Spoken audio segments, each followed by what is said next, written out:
Hi, welcome to another installment of WCC, which is webcam cases. Today we will be discussing Kenneth Watts. Warning, this case does mention the death of three minor children, and if that is not for you, go ahead and click out. As for us, we will be talking about this. I got most of my information from the Netflix documentary American Murder, The Family Next Door, and this documentary was about an hour and 23 minutes long. I felt like I knew enough about the case going in that this was just going to help me know more about the case, and I watched it. So I don't even know if it's still on Netflix. I would assume it is. It's called American Murder, The Family Next Door, and it focuses mainly on Kenneth Watts because, like I said, he kills his wife and his kids. Shanann Watts gets dropped off around 2 a.m. from a business trip on August 13th of 2018. The next morning, no one could get a hold of Shanann and the couple's two girls, Bella and Cece. Celeste. Her name's Celeste, but after looking this through, I noticed I did use the nickname they were using. So Cece is Celeste. Just a little heads up. This alarmed friends, causing one to even request a wellness check. When police arrived, there was no movement inside the house. I believe Shanann's car was still out front. It was either in the driveway or in the garage. And the whole point of people trying to get a hold of Shanann was she had a doctor's appointment one of her friends was taking her to, and no one could get a hold of her. Police officers and Kenneth weren't able to see the neighboring security footage, and when Kenneth and the police officers are looking at the security footage in the neighbor's house, the neighbor notes that Kenneth was fidgety, and he wasn't typically fidgety. Day 2, they handed out flyers. They're trying to bring these people home. One lady in the neighborhood mentioned a steel gray Chinook was seen on her street that was not typically on her street. She had also mentioned that it parked on the street and that Kenneth Watts had a similar colored Chinook. Kenneth mentioned to both the media and the police that he thought Shanann had taken the girls and fled. He also did multiple TV interviews where he begged and pleaded for the return of his family.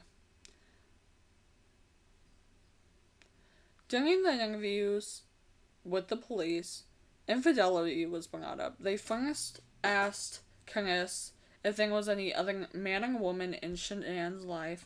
He asked it. He said no. It was just him. They were married. Kenneth went through a notably large weight change. I'm talking like up to down, if you know what I'm saying. And then police kind of flipped the lid and was like, well, what about you? Like, what encouraged your weight loss? Like, kind of hinting that maybe he was being unfaithful in the marriage. And he said there was not any motive for change, no woman. He didn't have a motive to change his weight, and he was not cheating. Kenneth said the morning of the 13th, keep in mind, he is saying all of this during a polygraph test. He said the morning of the 13th, he woke up Shanann around 5:30 and mentioned separation and selling the house. He failed this polygraph test. Shanann had previously mentioned to, I don't know if it was a friend or a family member, that her and Kenneth were kind of going through this rough patch, and Kenneth had only really acted like this one other time, and it was right after they had gotten married. A lot of times, Kenneth's family was the main cause for falling out, and this was his family's fault for the falling out. I'm gonna get into it. 7 weeks earlier, Shanann and the couple's two girls, Celeste and Bella, go to North Carolina to hang out with family. Kenneth would be joining at a later date. The second and third week into this trip, Shanann and Candace's mom got into a fight because of Cece's food allergy, and that's kind of when the falling out started. After failing his polygraph test, he still tried to play the role of, the good old American husband. I didn't kill my wife, I didn't kill my kids, please bring him home. He was cheating on Shanann, obviously, with another woman from work. This lady's name was Nikki, and she had mentioned that he said he had 2 kids and was separating from his wife.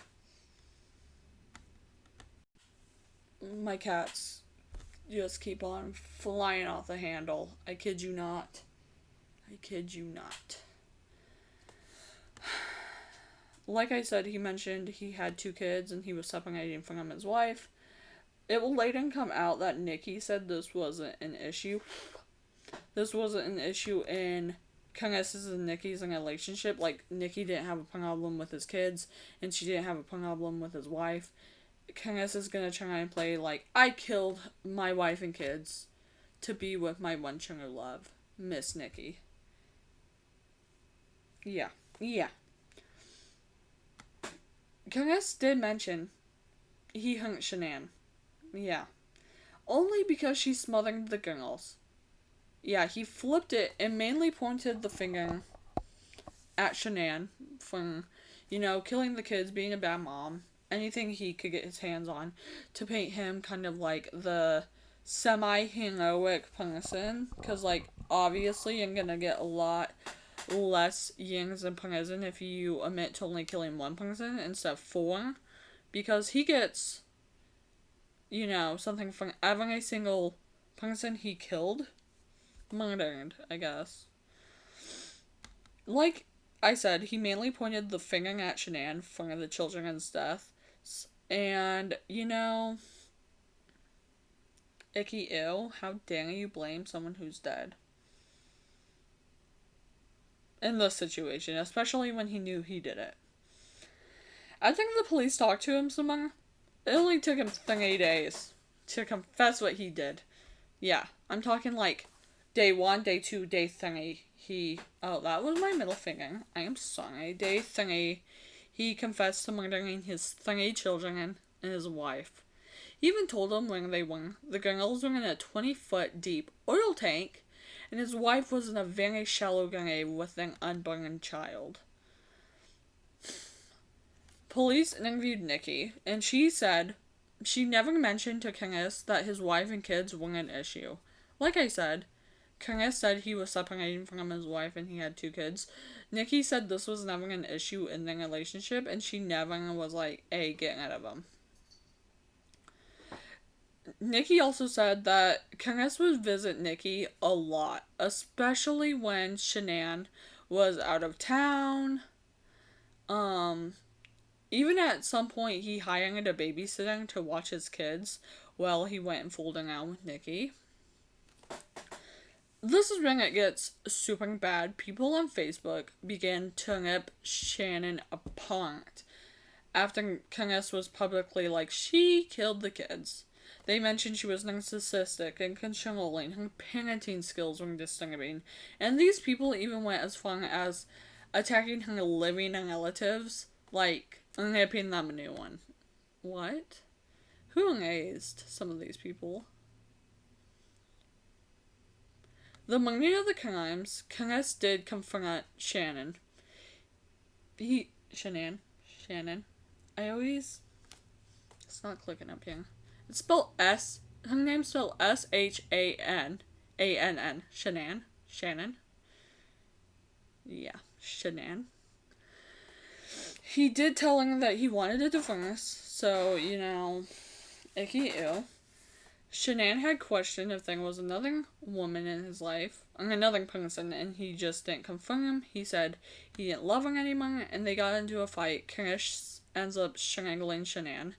Cece, Celeste, walks in and asks, what the hell happened? She didn't say what the hell, but, I couldn't imagine walking into my dad killing my mom and being like, oh my god, Mom, Dad, what's going on?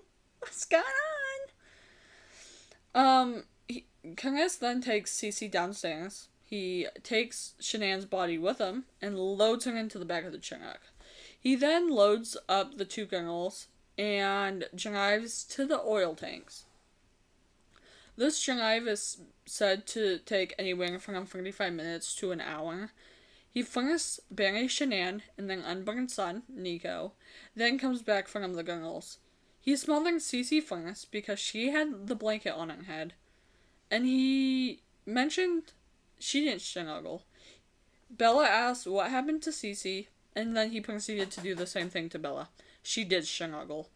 I read an article that she mentioned, like, don't do the same thing you did to Cece to me. Like, something that Nelly, like, pulled on my heartstrings, and I was like, oh my god. This guy's Nelly heartless.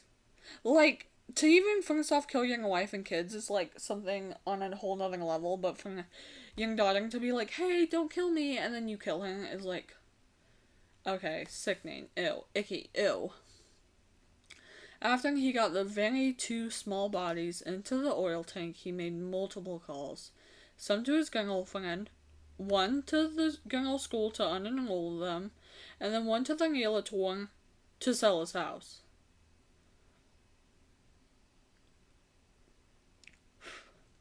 The judge stated that this was the most disturbing and inhumane case he had ever dealt with.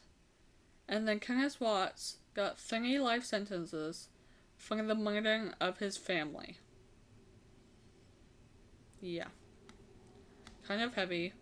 Also, while I was reading that, like, some of my grammar was off because I wrote it, like, late at night.